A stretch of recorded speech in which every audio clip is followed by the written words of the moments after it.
My name is Lauren Mitchell, and for the last 3 years, my family has treated my divorce like a contagious disease. It started the day I told them I was leaving Marcus. We'd been married for 7 years, and to everyone on the outside, we looked perfect. Marcus was a corporate lawyer at a prestigious firm. Well, according to my family, I was Marcus's wife. That's how my mother introduced me at parties. That's how my sister Victoria referred to me when her friends asked. "Oh, Lauren, she's Marcus's wife. He's a partner at Henderson and Associates." Never mind that I had my own career. Never mind that I'd been building something quietly, strategically for years. To them, I was an accessory to Marcus's success. The marriage ended when I discovered Marcus had been having an affair with a paralegal at his firm for 18 months. But that's not why I left. I left because when I confronted him, he said, "What did you expect, Lauren? You're never home. You're always on your laptop doing whatever it is you do. She makes me feel important. Whatever it is you do." I'd been managing a $340 million investment portfolio. I'd been angel investing in tech startups. I'd been building relationships with venture capital firms across 3 continents. But to Marcus, it was whatever. I filed for divorce the next day. My family's reaction was immediate and brutal. "You're throwing away a good man over a mistake?" my mother said, her voice dripping with disappointment. "Do you know how hard it is to find a successful husband?" Victoria added, "You're 34, Lauren. You're not getting any younger." My father said nothing, which somehow felt worse. The divorce was finalized 6 months later. Marcus kept the house in Westchester. I didn't want it. I kept my investment accounts, my business connections, and my dignity. The settlement was clean, quick, and in my favor, though my family never asked about the details. What they did ask about constantly was when I was going to get back out there. "You need to start dating again," my mother would say during our monthly phone calls, which I'd started to dread. "Maybe try those apps," Victoria suggested. "Though at your age you might need to lower your standards." At my age, I was 34. The comments got worse over the next 2 years. Every family gathering became an interrogation about my love life, my finances, my future. Victoria had gotten engaged to Christopher Hayes, a hedge fund manager she'd met at a charity gala. Suddenly she was the expert on everything. "Christopher says women over 35 have a much harder time in the dating market," she'd announced at last year's Thanksgiving dinner. "Especially divorced women. Men see them as damaged goods." I'd smiled politely and changed the subject. What my family didn't know, what I'd deliberately kept from them, was that I wasn't struggling. I was thriving. After the divorce, I'd moved into a penthouse in Tribeca. Not a rental, I owned it. Bought it outright for $4.2 million from a contact who needed to liquidate quickly. My family thought I was renting a small apartment downtown, because that's what I told them. My investment portfolio had grown to $680 million in assets under management. I wasn't just an angel investor anymore. I was the managing partner of Mitchell Capital Ventures, a firm I'd founded 3 years ago with 2 partners from my Stanford MBA program. We specialized in early-stage tech companies, specifically AI and biotechnology. Our success rate was remarkable. 83% of our portfolio companies had either gone public, been acquired, or were valued at over $100 million. We'd turned initial investments of $2 to $5 million into returns of $50 to $200 million. Forbes had profiled me 6 months ago. "The quiet architect of Silicon Valley's latest boom," the headline read. The article detailed how I'd identified and invested in 12 companies that were now collectively worth $4.7 billion. The Wall Street Journal followed up 3 months later with a feature called "The Investor Nobody Knows." They'd photographed me in my office, standing in front of the floor-to-ceiling windows overlooking the Hudson River. That photo now hung in a frame on my penthouse wall, right next to my Stanford MBA diploma and my certificate for completing the Harvard Business School executive program. I kept all of this private. Not out of shame, but out of strategy. My family had proven time and again that they couldn't be trusted with information. When I'd mentioned casually that I was doing some consulting work after the divorce, Victoria had immediately told her friends I was struggling to find stable employment. When I'd said I was looking at investment opportunities, my mother had offered to lend me money. So I stopped telling them anything. I let them believe I was barely surviving. I let Victoria make her snide comments about my little online thing. I let my mother worry about my finances. I showed up to family events in modest clothing, drove a simple Tesla Model 3 instead of the Porsche Taycan I actually owned, and nodded quietly when they offered unsolicited advice about money management. Meanwhile, I was being courted by 3 major investment firms who wanted to acquire Mitchell Capital. The lowest offer was $420 million. I turned them all down. I'd also been invited to speak at the World Economic Forum in Davos, had joined the board of directors for 2 Fortune 500 companies, and had been approached by the governor's office about serving on the state's Economic Development Council. But to my family I was pathetic, divorced Lauren who couldn't hold on to a good man. The text from Victoria came on Wednesday before Easter. Family brunch this Sunday at Mom and Dad's. 11 a.m. Christopher's parents are coming. Dress nicely. I replied, I'll be there. 3 hours later another text. Actually, don't come. I stared at my phone, reading the message twice to make sure I'd understood correctly. What do you mean? The reply came immediately. Christopher's parents are very traditional. His mother specifically asked about family dynamics. I told her about your divorce. She seemed concerned. Concerned about what? About you being there. Lauren, you have to understand. Christopher's father is a senior partner at Blackstone. His mother sits on the boards of 3 museums. They're old money. Having a recently divorced woman at a family brunch, especially someone who's still struggling financially, it doesn't send the right message. I read the text 3 times, each time feeling a different emotion. First shock. Then anger. Finally, something close to amusement. You're uninviting me from Easter brunch because I'm divorced? Don't make this difficult. It's just one brunch. There will be other gatherings. Christopher's boss is also coming, Richard Morrison from Morrison Capital Group. He's thinking about investing in Christopher's new venture. We need everything to be perfect. Richard Morrison. I knew exactly who he was. Morrison Capital Group managed $12 billion in assets. Richard had made his fortune in private equity and venture capital. We'd met twice at investor conferences, though he probably didn't remember me. I'd still been relatively unknown at the time. What Victoria didn't know was that Richard had reached out to me 4 months ago about a potential partnership. His firm wanted to co-invest in 3 of my portfolio companies. We'd been in negotiations ever since. In fact, we had a meeting scheduled for Easter Sunday at 2 p.m. at my penthouse to finalize a $280 million co-investment deal. I typed my response carefully. Understood. I won't come to brunch. Enjoy your day. Victoria's reply was immediate. Thank you for understanding. Lauren, maybe think about joining one of those divorce recovery groups? Christopher knows a therapist who specializes in helping women adjust after marriage ends. You really do look pathetic lately. I didn't respond. Instead, I forwarded the entire text chain to my assistant Michelle with a simple note. Confirm the Morrison meeting for 2 p.m. Sunday. Make sure the contracts are ready to sign. Saturday evening, I prepared my penthouse for the meeting. The space was already impressive.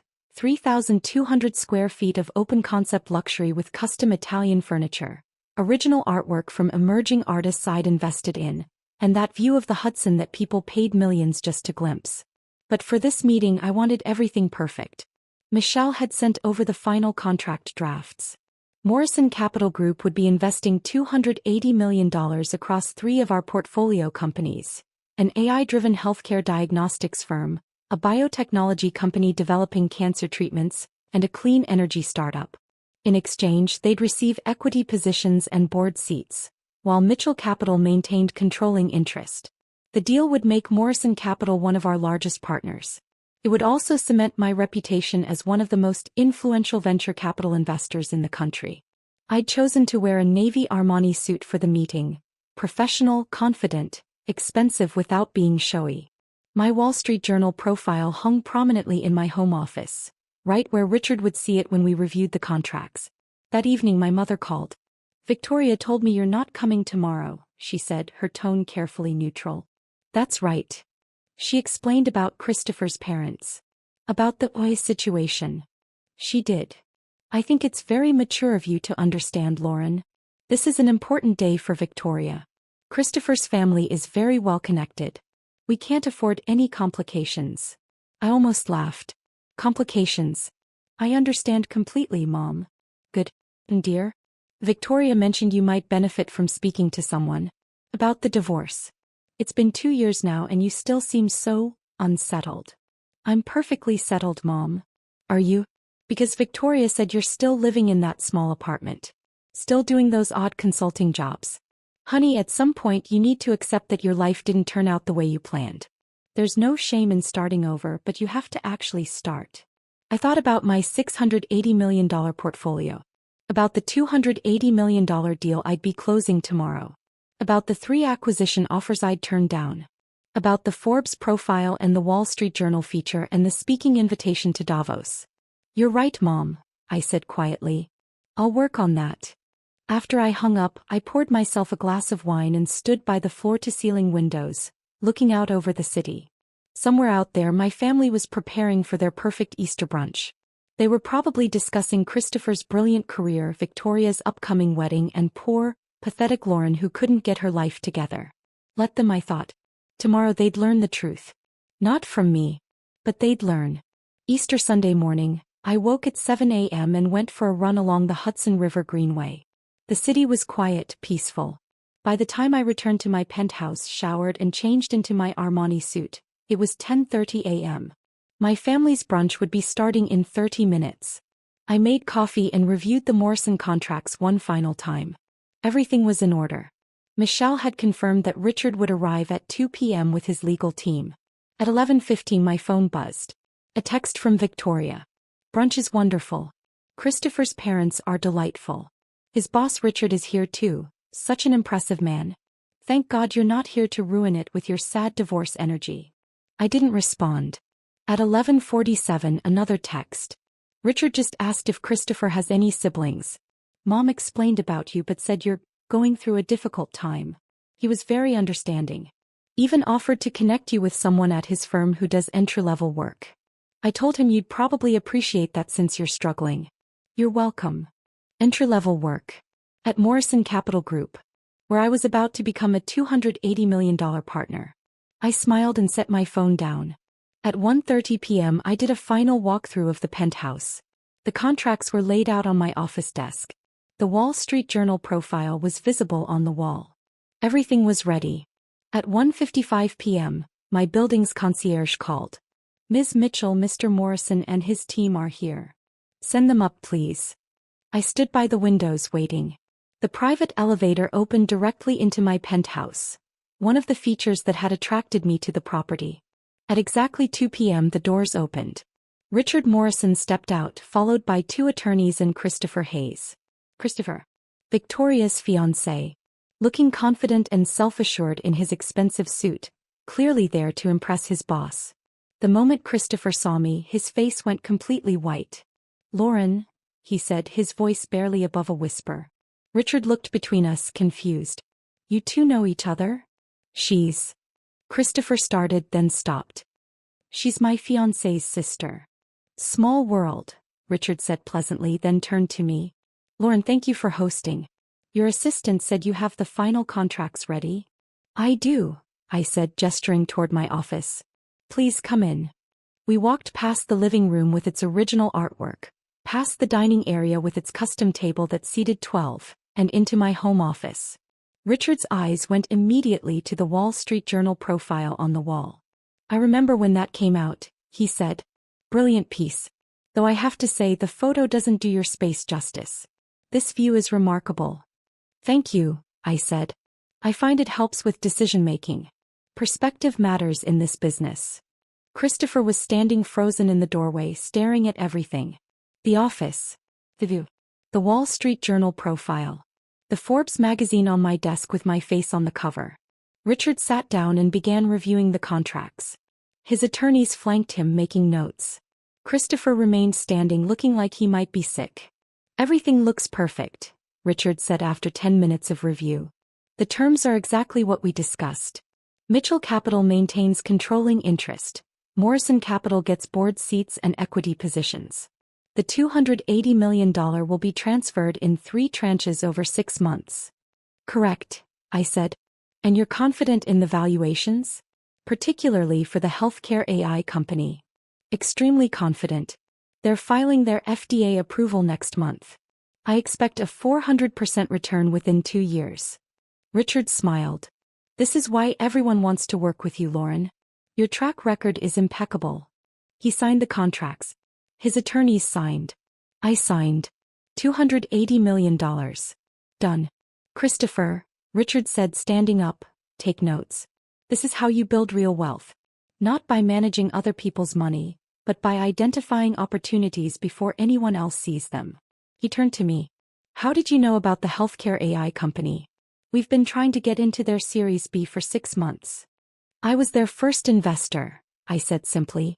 I met the founder at a Stanford reunion 4 years ago. She had an idea and a prototype. I gave her $3 million. $3 million that's now worth? Last valuation was $440 million. After FDA approval, I expect $2 billion. Richard whistled. Remarkable. Christopher made a strange sound in the back of his throat. Richard noticed. Christopher, are you all right? You look pale. Christopher started. I didn't know Lauren was. Victoria never said. Victoria doesn't know, I said quietly. I keep my professional life private. Richard's phone buzzed. He glanced at it, then frowned. Excuse me, I need to take this. It's my wife. He stepped toward the windows. Hello? Yes, I'm still at the meeting. What? Slow down. Who said that? His expression changed from pleasant to confused to something close to anger. Victoria did what? He listened. No, Margaret, that's not. Let me call you back. He hung up and turned to Christopher. My wife just received a very strange phone call from someone named Victoria Hayes. Your fiancé. Christopher's face somehow went even paler. Yes, sir. She called my wife to ask if I could keep an eye out for her sister Lauren, who's apparently struggling after a difficult divorce, and might need entry-level opportunities at Morrison Capital? The office went completely silent. Richard looked at me. Then at Christopher. Then at the contracts we just signed. Then at the Wall Street Journal profile on the wall. Entry-level, he repeated slowly. She thinks Lauren Mitchell, managing partner of Mitchell Capital Ventures, the woman who just partnered with my firm on a $280 million deal, needs entry-level work? Sir, I can explain, Christopher started. Explain what? Richard's voice was sharp now. Explain why you brought me to meet with a woman you apparently know nothing about? Explain why your fiancé is calling my wife to offer charity to one of the most successful investors in the country. I didn't know, Christopher said desperately. Victoria never told me Lauren was. I thought she was she's always so quiet at family events, and Victoria said she was struggling and you didn't bother to do basic research? Richard said coldly. Christopher, I brought you to this meeting because I thought you showed promise. I wanted you to see how real deals are made. Instead, you've demonstrated that you don't even know your own fiancé's family. He turned to me. Lauren, I apologize for this awkwardness. No apology necessary, I said calmly. Family dynamics can be complicated. Richard's phone buzzed again. He answered immediately. Margaret, I'll call you back. What? Who else called? He listened, his expression darkening. Victoria called my mother too? And told her what? That her sister is pathetic and needs our help. He looked at Christopher with something close to disgust. Pack your things tomorrow. You're off the Morrison investment team. Sir, please. I don't work with people who lack basic professional awareness. And I certainly don't work with people whose families insult my business partners. He turned to me. Lauren, thank you for your professionalism. I'll have my assistant coordinate the fund transfers. Thank you, Richard. He shook my hand, nodded curtly at Christopher, and left with his attorneys. Christopher stood frozen in my office, his face ashen. You let us believe. He started. I let you believe what you wanted to believe, I said quietly. I never lied about my career. I simply didn't advertise it. Your fiancé decided I was pathetic because I got divorced. Your future mother-in-law decided I was struggling because I don't drive a Porsche to family dinners. You all decided I needed charity because I dress modestly and don't boast about my success. Victoria's going to have to explain to your family why she just got you fired, I said. She's going to have to explain why she called Richard Morrison's wife and mother to offer charity to Richard Morrison's newest business partner. She's going to have to explain a lot of things. Christopher's phone started ringing. He looked at the screen. "It's Victoria." "You should answer that," I said. He stumbled toward the elevator, phone to his ear. I could hear him talking frantically as the doors closed. "Victoria, listen to me." "No, you don't understand. She's not struggling, she's..." "Victoria, stop talking. Your sister just signed a $280 million deal." "No, I'm not joking. Victoria, I just lost my job because you..." The elevator doors cut off the rest. I walked back to the windows looking out over the Hudson. My phone buzzed. A text from Victoria. "Call me right now." Then another. "Christopher said you signed a deal? For $280 million? That's impossible." Then another. "He said Richard Morrison fired him because of me? What did you tell them?" I didn't respond. My mother called. I let it go to voicemail. Victoria called. Voicemail. My father called. For the first time in 2 years he actually called me directly. Voicemail. Then a text from my mother. "Lauren, Victoria is hysterical. She says there's been a terrible misunderstanding. She says Christopher lost his job. She says something about a $280 million deal. Please call us immediately." I poured myself a glass of wine and sat down with my laptop. I had emails to answer, 3 portfolio companies to check on, and a board meeting to prepare for. My phone kept buzzing. Text after text after text. "Victoria, you destroyed my relationship." "Mom, what is happening? Why is Victoria crying?" "Dad, we need to talk. This is serious." "Victoria, Christopher's parents are furious. His mother called me personally to say the engagement is off." "Mom, Victoria says you're a venture capitalist? That you have hundreds of millions? Why didn't you tell us?" I set my phone to do not disturb and opened my email. They'd find out eventually. The contracts would become public record. The business press would cover the Morrison Capital Partnership. My name would be attached to the deal in every trade publication. But right now, on this Easter Sunday, while they dealt with the consequences of their own assumptions and their own cruelty, I had work to do. Monday morning I woke to 47 missed calls and 89 text messages. Most were from Victoria, ranging from furious to desperate to pleading. Christopher had officially broken off their engagement. His parents had made it clear that the Morrison family's displeasure meant the Hayes family would not be associating with the Morrison family professionally or socially. Since Christopher's entire career had been built on Richard Morrison's mentorship, he was now essentially blacklisted in their social circle. Victoria blamed me for all of it. "You could have told me," one text read. "You let me humiliate myself. You let me ruin my engagement. What kind of sister does that?" My mother's messages were more measured but equally insistent. "Lauren, we need to discuss this. Your father and I had no idea about your success. Why did you keep this from us? More importantly, why did you let Victoria embarrass herself? You could have prevented all of this." The one that surprised me came from my father at 6:47 a.m. "I looked you up. Forbes, Wall Street Journal, Business Insider. I had no idea. We need to talk about family investments. I have some ideas that could benefit from your expertise." I responded to none of them. Instead, I went to my office in Midtown. Yes, I had an actual office, a full floor in a building near Grand Central that Mitchell Capital shared with 2 other firms. My partners, David and Priya, were already there when I arrived. "Did you see the news?" Priya asked, pulling up her laptop. Business Insider had published a story about the Morrison Capital deal. Morrison Capital Group partners with Mitchell Capital Ventures in $280 million tech investment deal, the headline read. The article mentioned me by name, included a quote from Richard about my exceptional track record, and referenced my Wall Street Journal profile. "Your phone must be exploding," David said. "Family?" Priya asked knowingly. She'd met Victoria once at a company event I'd foolishly invited her to. Victoria had spent the entire evening asking Priya if she was Lauren's assistant, despite being introduced as a co-founder. "Family," I confirmed. By noon, the story had spread to Bloomberg, Forbes, and the Financial Times. My assistant Michelle fielded 17 interview requests, 9 speaking invitations, and 5 acquisition offers for Mitchell Capital. She also fielded 3 calls from my mother, 2 from Victoria, and one from someone claiming to be my family attorney, asking about fiduciary responsibilities to blood relatives. At 3 p.m. my building security called. "Ms. Mitchell, there's a Victoria Hayes in the lobby. She doesn't have an appointment but insists she's your sister. She's quite insistent." "Don't let her up," I said. "If she refuses to leave, call the police for trespassing." "Understood, ma'am." 10 minutes later my mother called from the lobby.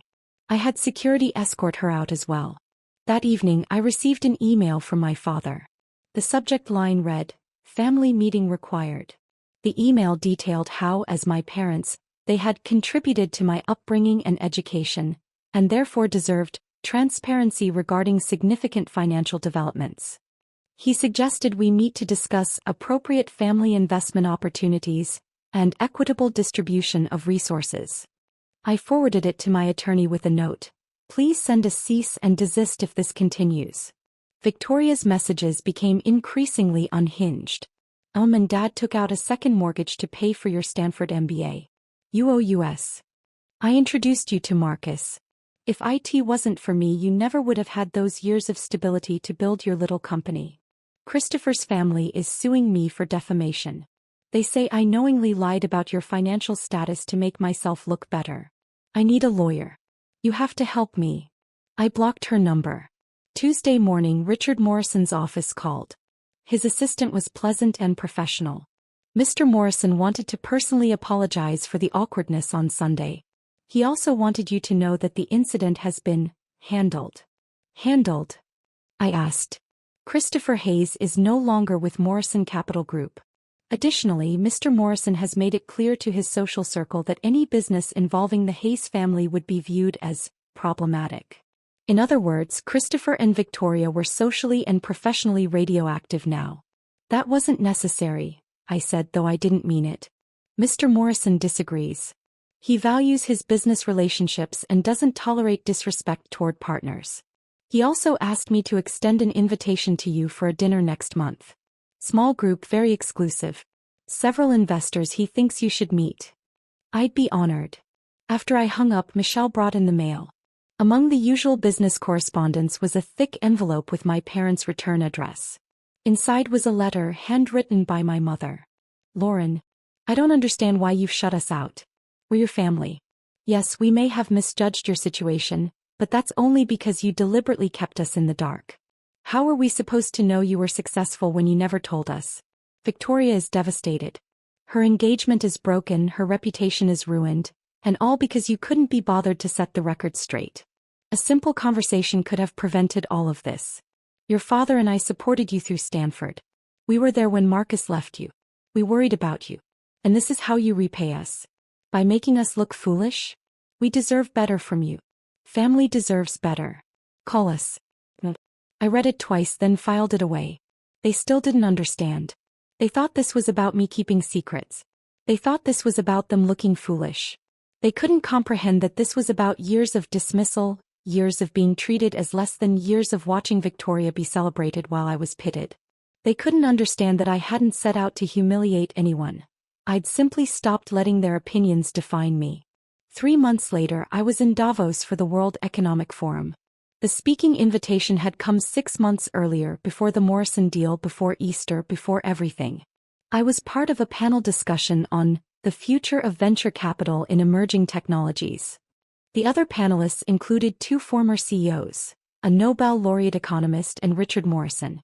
During the panel, the moderator asked me about my investment philosophy. "I look for founders who've been underestimated," I said.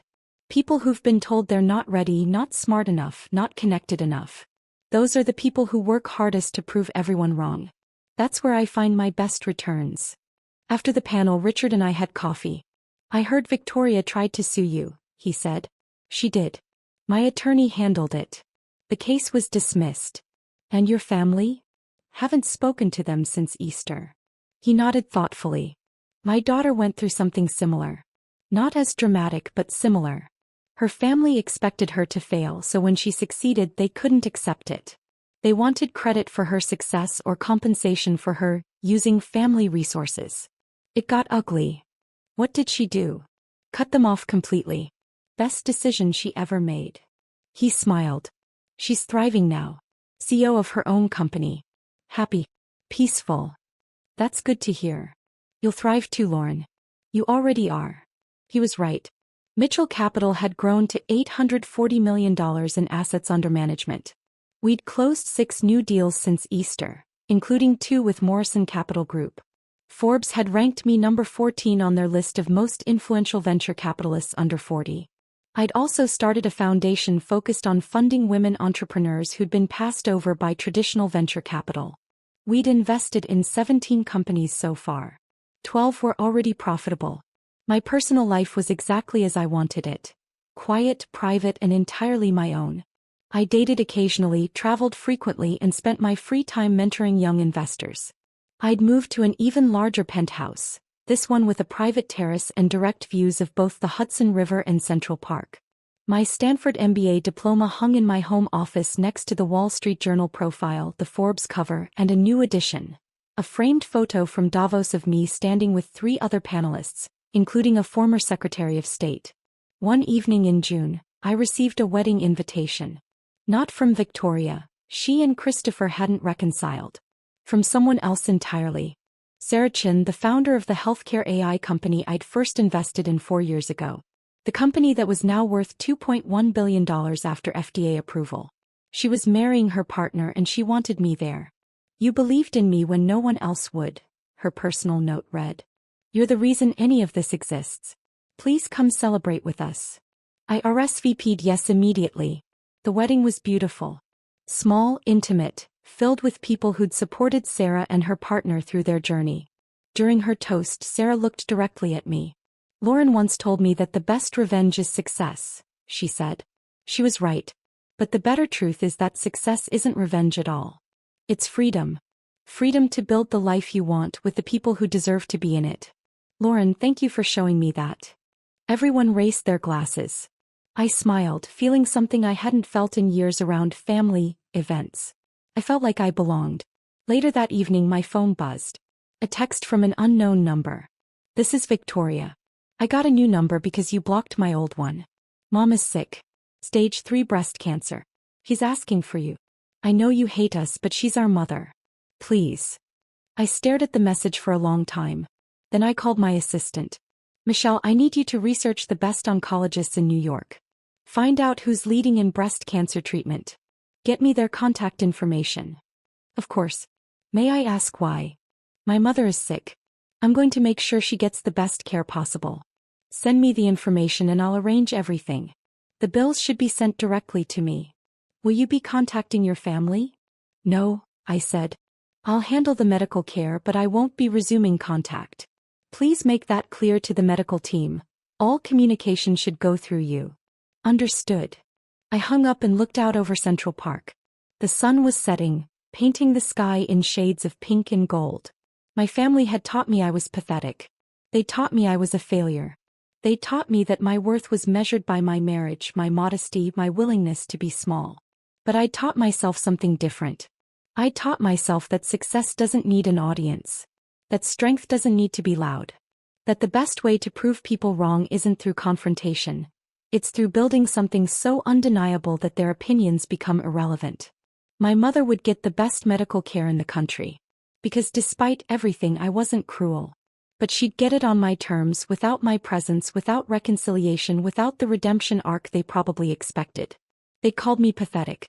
I'd built an empire. And in the end that was enough.